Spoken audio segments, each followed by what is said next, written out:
Once again, nature would play its part in the Britpart all-wheel drive Safari Championship. That run of hot weather we've had meaning a change from the scheduled venue to Wales. And in true Welsh style, the morning would start off wet. And over the wet first couple of runs, it would be a great start to the event for Alex Parpotas, putting in some fastest times right from the start to take a 15-second advantage after 3 runs this morning. Just behind him on the leaderboard would be Paul Rowlands. His times getting faster as the morning went on, so that lead of the event was certainly going to come under threat at some point. The question was, when? It would be a great start to the day as well for Rob Scone and Simon Haycock. They put in some good times, ending the morning with a podium position, leading the way in the 8i class with those times as well. And just outside the podium places would be Rod Parker and Dave Hooper, the pair leading the way in the 7i class at this stage and just 12 seconds back from Scone. Gareth Edwards and Steve Smith would be back out after their engine and gearbox failures at the start of the season, and they were back on the pace quickly as well, second in the 8i class for the pair at this stage and lying in 5th overall. Simon Crowe, meanwhile, was enjoying a good start to the event. The times looking good, even passing competitors in the course.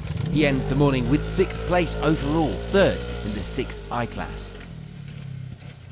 Just behind on the overall and the class results would be Andy Dare, 4th in the 6i class for him now, but that almost wasn't to be. Just getting caught out by the slippery grass on the first run of the day and almost rolling the car. Luck or skill, keeping the car on its wheels and hardly losing any time you choose. Scott Benwell takes the lead in the ever popular Class 8, and as this class goes, it will be a reasonable one as well, 12 seconds of a lead after 3 runs. Just behind Benwell in the class would be Ian Parry. 12 seconds wasn't impossible to make up this early on, but in this competitive class, it would be a difficult ask. For now though, he lies in 9th on the leaderboard. And rounding out the top 10 would be Mike Bakewell, 3rd in the 8i class and 10th place overall. In some of the places outside of our top 10, it will be 11th for Stuart Williams and Simon Hearn, just behind Bakewell on the overall results and in the class with 4th in the 8i class. For Darryl Hardy and Rob Goulding, it will be a podium position in the class so far, 3rd in Class 8 for the pair who were enjoying the fast flowing course this weekend despite that weather. There'd be some problems to report for Charles Dunn and Stevie Wake from the start of the event. Engine breathing problems will be causing a bit of a worry, but thankfully not causing any loss in commitment, the pair leading the way in Class 4. And it was a cautious start to the day for Keith Wilde. Times on the opening run over a minute slower than we know he's capable of, and indeed those times did start to come down over the next couple of runs throughout the day, ending the morning with 2nd in the 7i class, 14th on the leaderboard. For James Boole, it will be 15th, his own times getting better as the day went on, but that 5th place in the 6i class was going to take some hard work if it was to be chained around. For Adrian Beer, it will be 4th place in Class 8. A cautious start in these wet conditions here in Wales. He was getting faster though, and he could start working his way up the leaderboard. 19th place on that leaderboard at this stage would belong to this man, Andy John, ending the morning with 5th place in Class 8 as well. And it was a good start to the event for Harry Nicol, leading the way in Class 7 after the morning's first 3 runs, and with some competitive times in the class lead. Just behind in that class will be Derek Wheeler and Kirsty Randall. Sadly, that battle wouldn't last, the pair coming to a stop in the next run and going no further. A bad time on run 3 would damage Steve Smith's chances of a much better position, losing around 5 minutes and ending the morning with 20th overall, 5th in the 8i class.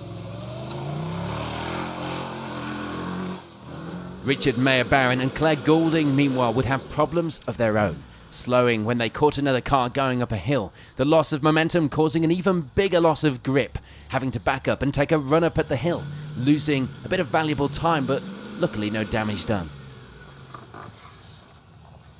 And just behind them on the results, ironically, would be the man that they were catching on the course. Tony Rooney. He ends the morning with 2nd place in Class 4, as well as 22nd overall. And there'd be problems this morning for Pete Downey. Things had been going well, but with a top 10 time, a maximum on run 3 would mean they weren't going so well just now. Unfortunately, that run coming to an end. An issue with the fan on the start line of the opening run would mean Jasmine Philpott would have to start her challenge on run 2, with times over the next few runs that would have seen her inside the top 10 overall. We would lose a few crews this morning, the course claiming hits attrition on Leighton Dodds, one of the first of our retirements, retiring on run 3 of the event. And for Andy Skelly, the retirement would come a little sooner, only getting 1 clean run in before parking up the car and heading out to spectate. And we'd also lose Andy Kent and James Withers, parking up midway round the course on run 2. So 3 runs complete here. It's looking close once again throughout that leaderboard, and with plenty of miles of the course left to go to battle for those further results to unfold.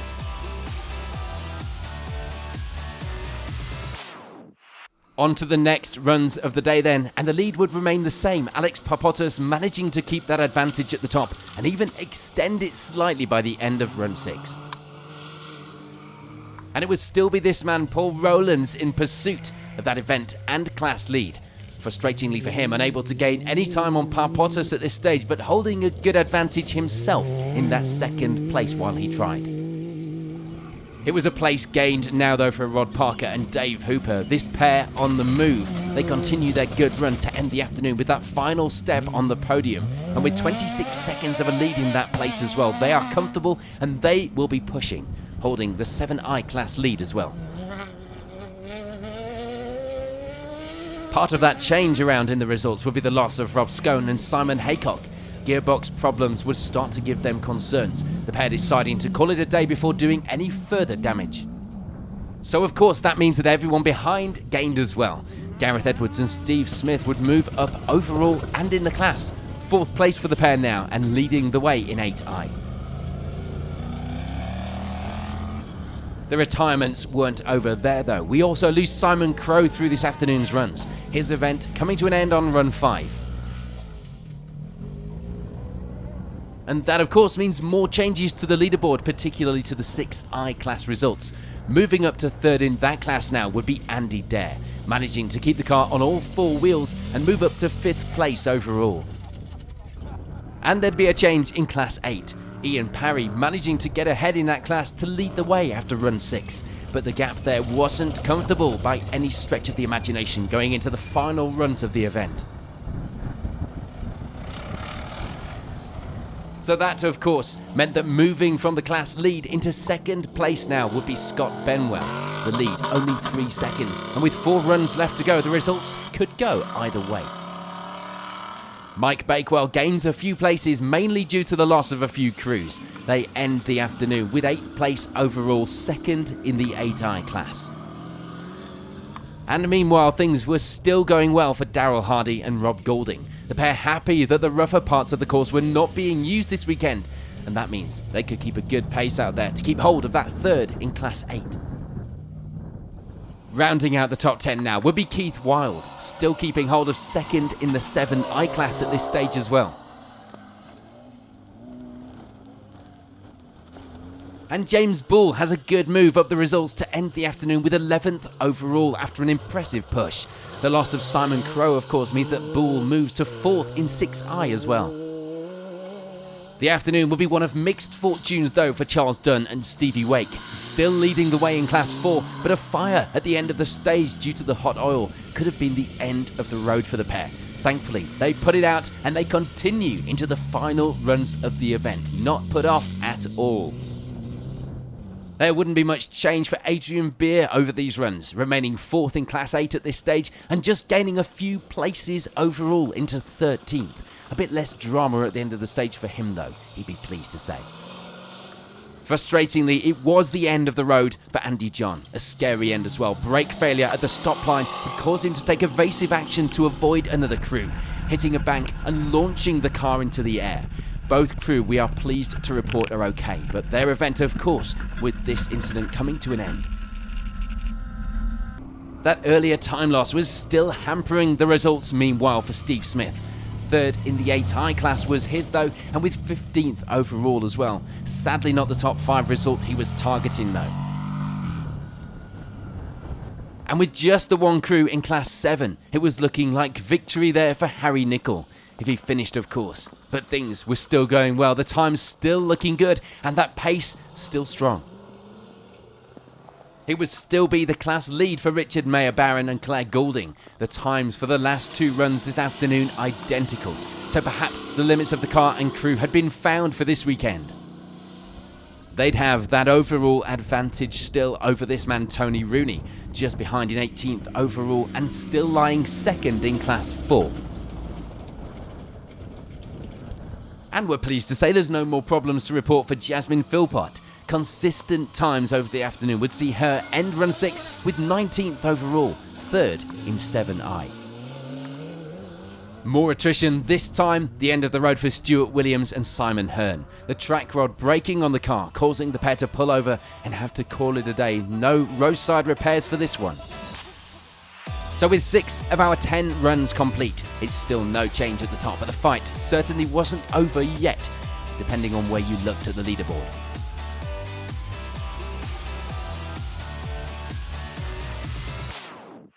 On to the final runs of the event then, and it wouldn't be the end of the event that Richard Mayer-Barron and Claire Goulding would have wanted. The suspension on the car taking a bit of a hammering and eventually giving up 2 runs from the end.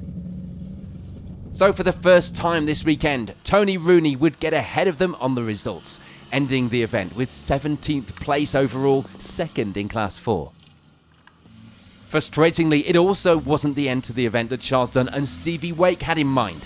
A seized engine meaning the pair go no further. That maximum on the final run costing them a good result, ending the day with 16th on the leaderboard.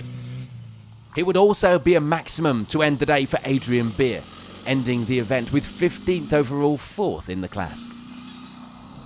Jasmine Philpott puts those early frustrations aside and makes sure the afternoon goes to plan, even putting in her fastest time on the final run of the day.